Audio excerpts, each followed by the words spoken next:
नमस्कार दोस्तों, मैं सुनील कुमार आरपी कोचिंग में आपका स्वागत करता हूं। इस दैनिक करंट अफेयर क्लास में हम द हिंदू और पीआईबी के महत्वपूर्ण समाचारों का परीक्षा उपयोगी विश्लेषण करेंगे। यदि आप किसी भी प्रतियोगी परीक्षा की तैयारी कर रहे हैं तो यह क्लास आपके लिए बेहद महत्वपूर्ण है। आइए शुरू करते हैं आज के करंट अफेयर। आज की पहली खबर है, राष्ट्रीय ई विधान एप्लीकेशन। 16 जुलाई 2026 को महाराष्ट्र विधानसभा ने राष्ट्रीय ई विधान एप्लीकेशन NEVA कार्यान्वयन की दिशा में महत्वपूर्ण कदम बढ़ाया। यह संसदीय कार्य मंत्रालय की डिजिटल इंडिया के अंतर्गत मिशन मोड परियोजना है, जिसका उद्देश्य एक राष्ट्र एक एप्लीकेशन विजन के अनुरूप सभी विधानमंडलों को डिजिटल और पेपरलेस बनाना है। महाराष्ट्र विधानसभा महाराष्ट्र सरकार के संसदीय कार्य विभाग और भारत सरकार के संसदीय कार्य मंत्रालय के बीच MOU यानी कि मेमोरेंडम ऑफ अंडरस्टैंडिंग पर शीघ्र हस्ताक्षर करने पर सहमति बनी। परियोजना के तहत मुंबई और नागपुर स्थित विधानसभा और विधान परिषद में NEVA लागू किया जाएगा। इसकी अनुमानित लागत लगभग 48 करोड़ है। NEVA एक एकीकृत डिजिटल प्लेटफॉर्म है जो विधायकों को विधेयक, कार्यसूची, नोटिस, दस्तावेज और सदन की कार्रवाई तक इलेक्ट्रॉनिक पहुंच प्रदान करता है।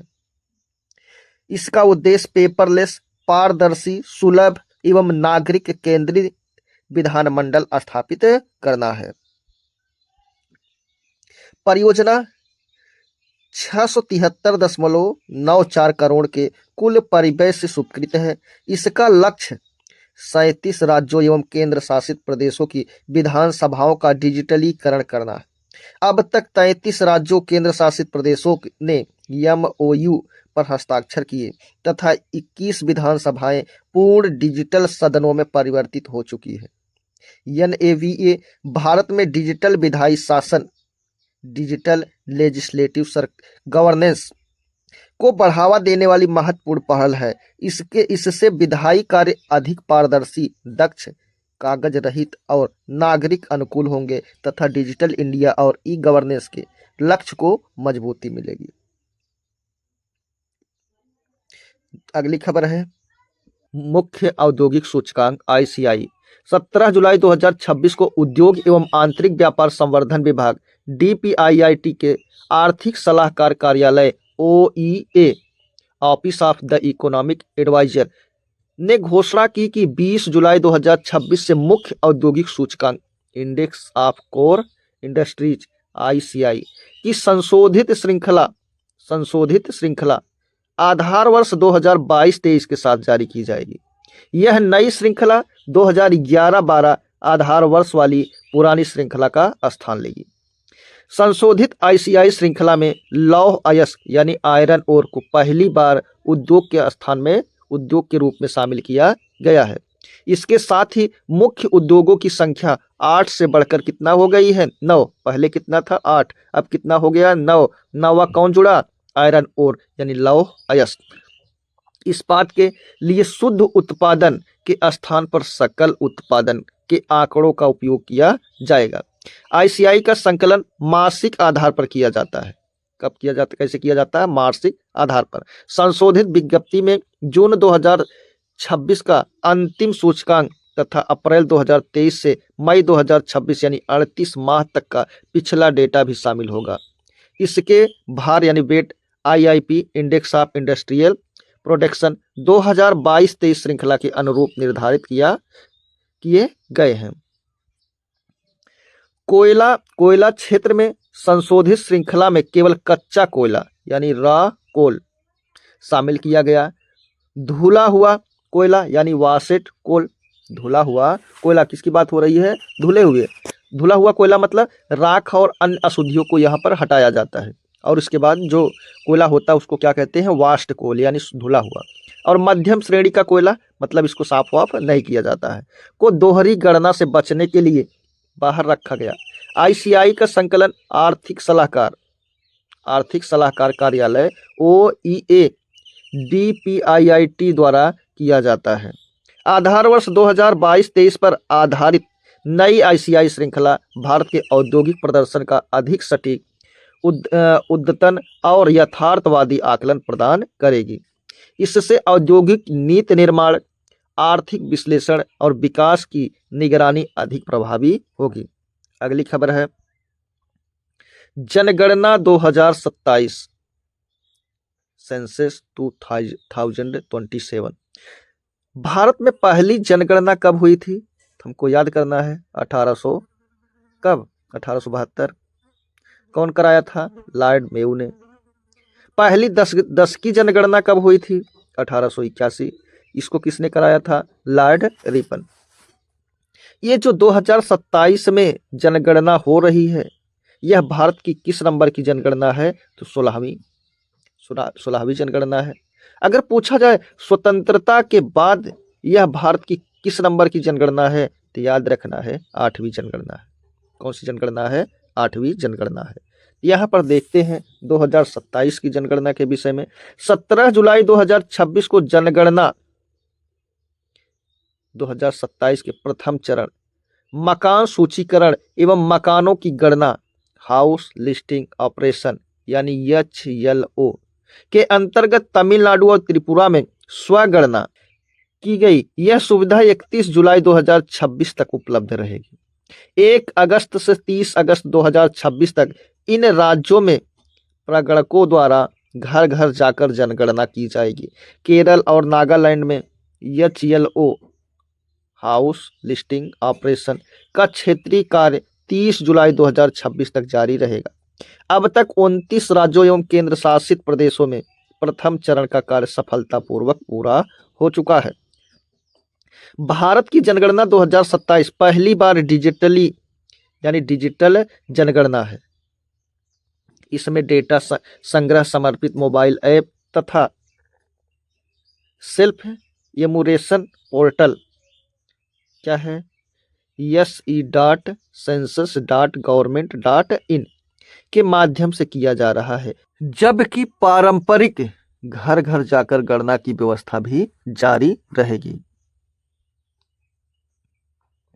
प्रथम चरण में 33 प्रश्नों वाली प्रश्नावली के माध्यम से मकान, परिवार, उपलब्ध सुविधाओं तथा परिसंपत्तियों से संबंधित जानकारी एकत्र की जा रही है। जनगणना अधिनियम 1948 के तहत एकत्रित सभी सूचनाएं पूर्णतः गोपनीय रखी जाती है और उनका उपयोग केवल सांख्यिकी विश्लेषण एवं विकास योजनाओं के लिए किया जाता है। जनगणना 2027 डिजिटल तकनीक और पारंपरिक सर्वेक्षण के समन्वय से अधिक सटीक, पारदर्शी, व्यापक जनगणना सुनिश्चित करेगी। इससे नीति निर्माण, संसाधनों के बेहतर वितरण और विकास योजनाओं के प्रभावी क्रियान्वयन को मजबूती मिलेगी। अगली खबर है चुंबकीय वृक्ष अवधारणा। 17 जुलाई 2026 को विज्ञान प्रौद्योगिकी मंत्रालय ने जानकारी दी कि भारतीय वैज्ञानिक ने चुंबकीय वृक्ष मैग्नेटिक ट्री अवधारणा के माध्यम से सूर्य की सतह और उसके ऊपरी वायुमंडल के बीच छिपे संबंध का पता लगाया है। यह खोज अंतरिक्ष मौसम, स्पेस वेदर को बेहतर समझने में महत्वपूर्ण होगी। आर्यभट्ट अनुसंधान संस्थान यानी कि ARIES, Aryabhatta research institute of observation science के नेतृत्व में किए गए अध्ययन में पहली बार यह प्रमाण मिला कि सूर्य के ऊपरी क्रोमोस्फीयर लगभग 3000 किलोमीटर ऊपर में भी प्लाज्मा का मेरिडियनल प्रवाह ध्रुवों की ओर क्या हो रहा है? ध्रुवों की ओर जारी रहता है। यह प्रवाह 5 से 15 मीटर प्रति सेकंड की गति से चलता है। क्या है इसको समझ लेते हैं। मान लीजिए ये क्या है? सूर्य है। सूर्य के बीच में क्या है? भूमध्य रेखा है। अब इधर क्या होगा? ध्रुव होगा, जैसे पृथ्वी पर है। तो यहाँ पर तापमान ज़्यादा है। यही बता रहे हैं कि यहाँ से प्लाज्मा यानी भूमध्य रेखा से, भूमध्य क्षेत्र से कहाँ पर जा रहा है? प्लाज्मा ध्रुवों की ओर जा रहा है, इधर भी जा रहा है, इधर भी जा रहा है, यही बता रहे हैं। यहाँ पर लिखा है क्रोमोस्फीयर में भी प्लाज्मा का मेरिडियनल प्रवाह ध्रुवों की ओर जारी रहता है, यानी कि भूमध्य रेखा से किधर जाता है, ध्रुवों की तरफ। क्या जाता है, प्लाज्मा। प्लाज्मा क्या होते हैं, जैसे किसी भी वस्तु की जो 3 अवस्थाएं सामान्यतः मानी जाती है, क्या, ठोस, उसके बाद ठोस को गर्म करोगे तो क्या होगा, द्रव, और इसको गर्म करोगे तो क्या बनेगा, गैस। ये 3 अवस्थाएं हैं, लेकिन याद रखना इस गैस को और गर्म करेंगे तो जो बनेगा वह क्या होगा, प्लाज्मा, यानी किसी पदार्थ की चौथी अवस्था को क्या कहा जाता है, प्लाज्मा। वही प्लाज्मा का प्रवाह भूमध्य क्षेत्र से किधर जा रहा है, ध्रुवों की तरफ। कहाँ पर, सूर्य में। इतनी बातें हमको याद करना है। शोध में जापान के नोबोयामा रेडियो हेलियोग्राफ ने 27 वर्षों के रेडियो प्रक्षेपकों का विश्लेषण किया गया।